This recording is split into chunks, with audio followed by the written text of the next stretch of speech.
नमस्कार. सन्माननीय व्यासपीठ आणि इथं उपस्थित सर्व श्रोतेगण. माझ्या मनोगताची विभागणी दोन टप्प्यामध्ये करतो. सर्वप्रथम मी माझा प्रवास सांगतो. माझा जवळपास 3.5-4 वर्षाचा UPSCचा प्रवास होता. त्याची मी तुम्हाला 2-3 प्रसंगांमधून जे की मला टर्निंग पॉईंट्स ठरले त्याच्यातून सांगतो, जेणेकरून तुम्हाला जास्त बोरिंग वाटणार नाही. आणि त्यानंतर ह्या प्रवासातून मला काही शिकवण भेटली आणि इथं उपस्थित जे ॲस्पिरंट्स आहेत किंवा जे पालकवर्ग आहे यांना मी त्या शिकवणीतून काही जे माझे अनुभव सांगू इच्छितो, तेवढं मी थोडं कथन करणार आहे. तर सर्वप्रथम माझ्या प्रवासाची सुरुवात ही एकदम अनपेक्षित घटनेपासून झाली. आमच्या गावातील एका ज्येष्ठ व्यक्तीने एक सार्वजनिक ग्रंथालय उभारलं होतं आणि त्याच्यामध्ये म्हणजे मला वाचनाची थोडी आवड होती. तिथं गेल्यावर मला 2 पुस्तकं वाचनात आली. एक राजेश पाटील सरांचं ताई मी कलेक्टर होईन आणि दुसरं म्हणजे आपल्या भिल्ल समाजातील आपल्या देशातील पहिले IAS doctor Rajendra Bharud sir यांचं मी एक स्वप्न पाहिलं. तर ह्या 2 पुस्तकांमधून मला एक ते समजलं की आपल्या भागातले मुलंसुद्धा इतके जे ज्याचा खूप डंका आहे पूर्ण याच्यामध्ये की IAS IPS असे काही जे शब्द होते तेव्हा माझ्या कानावर पडत गेले आणि तिथून ती कुठेतरी माझ्या मनात एक इच्छा तयार झाली की आपण पण या मार्गावर गेलं पाहिजे. सगळ्यात पहिला प्रसंग मी सांगेल की 2016 साली जेव्हा मी 12वी पास झालो तेव्हा मनामध्ये ही इच्छा होती. तेव्हा मला BMSचा पण एक चान्स होता. पण मी म्हटलं जर आपल्याला हे करायचं आहे UPSC किंवा स्पर्धा परीक्षा, तेव्हा काही असं फिक्स नव्हतं की UPSCच करायची.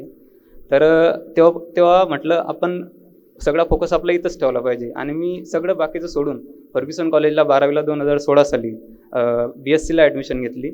आणि साहजिकच जे पण फर्ग्युसनला येतात त्यांना सगळ्यात पहिला कोणाशी गाठभेट होत असेल तर द युनिक अकॅडमीशी होते.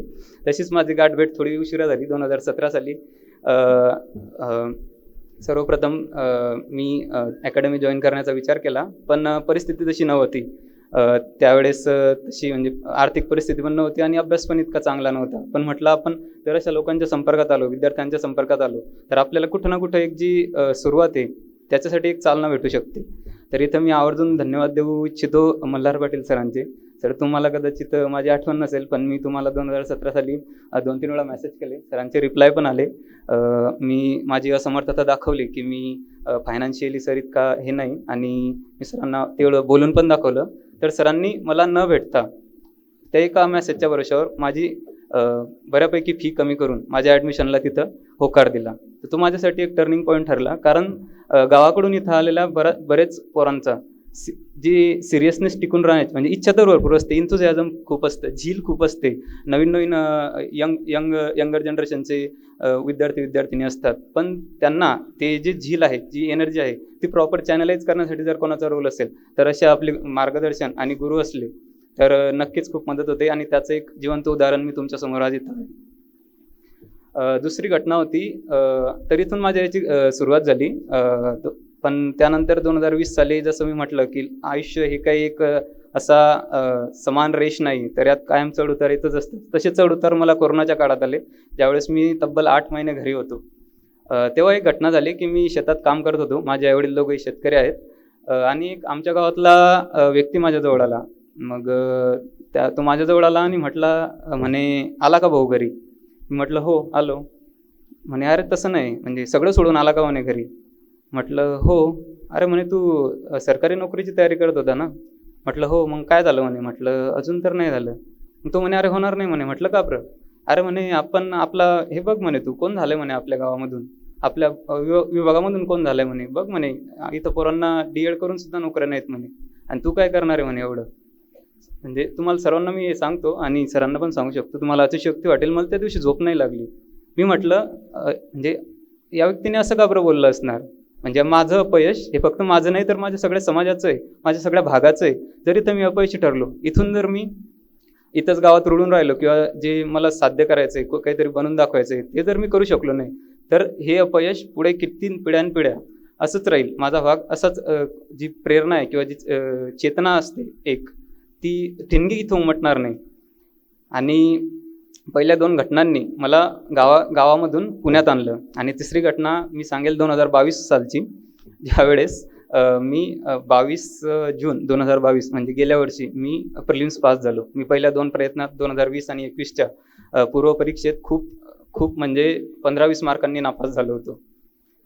खूप अभ्यास करून, खूप साऱ्या टेस्ट सिरीज सोडवून, सरांच्या मार्गदर्शनात किंवा संपर्कात असून सुद्धा म्हटलं प्रिलिम्स निघत नाही, तर मी असा म्हणजे थोडं डिप्रेशन आणि एक अपयशाची पण भावना मनामध्ये एक गारुड घालून गेली.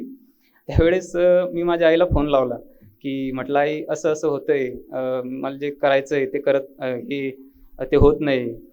त्यावेळेस माझ्या आईने मला हे नाही म्हटलं, की भाऊ तू जे करतोय ते सोडून दे. माझी आई म्हटली, हे बघ तू माझी आई अडाणी आहे, आई वडील पण अडाणी आहेत. तू डोंगर चढतोयस म्हणे, तू आता डोंगराच्या काही पायथ्याशी नाही म्हणे, तू बऱ्यापैकी अंतर वर चढून आलाय म्हणे. इथून जर खाली पाहशील तर तुझ्या मनात भीती निर्माण होईल म्हणे, पण इथून जर वर पाहशील तर तुझ्या मनात उमेद निर्माण होईल म्हणे. त्याचा सांगण्याचा एकदम माझ्या आईच्या सांगण्याचा साधा आणि सरळ अर्थ असा होता, की भूतकाळात नको बघू, आजची तुझी अवस्था बघ आणि पुढचं तुझं जे काही एम आहे त्याच्यावर फोकस ठेव. मला तिथून ती एक प्रेरणा कायम माझ्यासोबत राहिली. इतके सपोर्टिव्ह आणि मी काय म्हणेल प्रेरणादायक आई वडील मला लाभले, याबद्दल मी ईश्वराचे पण आभार व्यक्त करतो. आणि या क्षणी या मान्यवरांसमक्ष आणि आपल्या समक्ष माझे आई वडील जिथं कुठं असतील त्यांना मी या माझ्या प्रवासाच्या इथं शेवटच्या टप्प्यापर्यंत त्यांच्या मार्गदर्शनाने आलो, त्यासाठी खूप खूप धन्यवाद व्यक्त करतो. तरी ह्या अशा 3 घटना होत्या. असा माझा चढ उतरचा हा प्रवास होता. आणि गेल्या वर्षी जेव्हा मी प्रिलिम्स पास झालो 22 जूनचा, जी मी तुम्हाला आधी तारीख सांगितली, त्या दिवशी पुण्यामध्ये मान्सूनचा पहिल्यांदा पाऊस पडला होता. त्या वर्षी मी ठरवलं की ह्या वर्षी इतका अभ्यास करायचा की आपल्या आयुष्यातला उन्हाळा आपण संपवायचा. त्या वर्षी पुण्यातला गेल्या वर्षीचा उन्हाळा संपला होता आणि त्याच वर्षी मी ठरवून मागच्या वर्षी प्रिलिम्स, मेन्स, इंटरव्ह्यू आणि फायनल यादी असा मोठा प्रवास 1 वर्षात पूर्ण केला. माझे काही अनुभव तुम्हाला सांगतो की जेणेकरून जे इथे उपस्थित ॲस्पिरंट्स आहेत की पालक वर्ग आहे यांना त्याबद्दल थोडी मदत होऊ शकते. पहिलं तर हा एक लांबचा प्रवास आहे. इथं तुम्ही उतावीळ ससे होऊन चालणार नाही. इथे तुम्हाला संयमी कासव बनावंच लागेल आणि तरच तुम्हाला तुमच्या यशाची जी खात्री आहे ती अधिक बळकट करता येईल. मी नाही म्हणणार की तुम्ही निश्चितच यशस्वी होऊ शकतात. आणि तोच माझ्या सांगण्याचा दुसरा मुद्दा की इन UPSC जसं मला तुकाराम जाधव सरांनी पण सांगितलं की यू स्टँड्स फॉर अनसर्टनिटी. तर तुम्ही कुठतरी स्वतःचं एक बॅकअप ठेवा, फायनान्शियल बॅकअप किंवा करिअर बॅकअप. तुमचं प्रोफेशनलिझममध्ये दुसरा काही ऑप्शन असला तो तुम्ही सोबत ठेवा आणि सोबत UPSCचं पण त्याच इंटेन्सिटीने अभ्यास करत राहा. त्यानंतर पुढची गोष्ट मला सांगायची वाटते ज्याचा मी अनुभव घेतला की तुम्हाला विश्वास ठेवणं खूप गरजेचं आहे या गोष्टीवर. आणि याचं मी एक उदाहरण तुकाराम जाधव सरांच्या भाषणातून सांगतो. सर, तुमचं मी एकदा डेमो लेक्चर केलं होतं ज्ञानेश्वर पादुका चौकातल्या आपल्या शाखेला. तुम्ही म्हटलं होतं की जर तुम्हाला विचार करता येणार नाही तर तुम्ही UPSC पास होऊ शकत नाही. मी खाली बसलो होतो. मी म्हटलं इतकं काय विशेष याच्यात, तर विचार तर सगळेच करतात, मग सगळे UPSC का बरं पास नाही होत. सरांचं पुढचं वाक्य होतं की तुम्हाला विचार करायचा आहे पण तो नीट करायचा आहे. आणि हा नीट विचार करणे हे समजण्यासाठीच माझे 3 वर्ष गेले. इथं बसलेले काही जे आपण आता भाषणं ऐकले त्यांचे पण कितीतरी वर्ष गेले. हा एक नीट विचार करणे हा शब्द समजण्यासाठी आणि तो नीट समजून घेण्यासाठी तुमची जी सगळी मेहनत असेल ती तुम्ही केली पाहिजे असं मला वाटतं. शेवटचं मी एवढंच सांगू इच्छितो की इथं बसलेल्या लोकांची मला भरपूर मदत झाली. प्रवीण चव्हाण सर, तुम्ही माझा इंटरव्ह्यू घेतला होता त्यावेळेस मला सरांनी म्हणजे इतका पण चांगला झाला नव्हता. मला 155 मार्क भेटले होते मॉक इंटरव्ह्यूमध्ये. सरांनी आवर्जून मला संध्याकाळी स्वतःहून फोन केला की सागर उद्या भेटायला आहे म्हणून. त्यांना कदाचित समजलं असेल की याला म्हणजे थोडं वाईट वाटलं असेल म्हणून. तर सरांनी मला 1-2 गोष्टी सांगितल्या की सागर, तुझं जे बॅकग्राऊंड आहे, तुझ्या कॉलेजमधून शिकला आहे आणि तुझं वय आहे, याला अनुसरून तुझा परफॉर्मन्स नाही. सरांनी स्पष्ट शब्दात सांगितलं.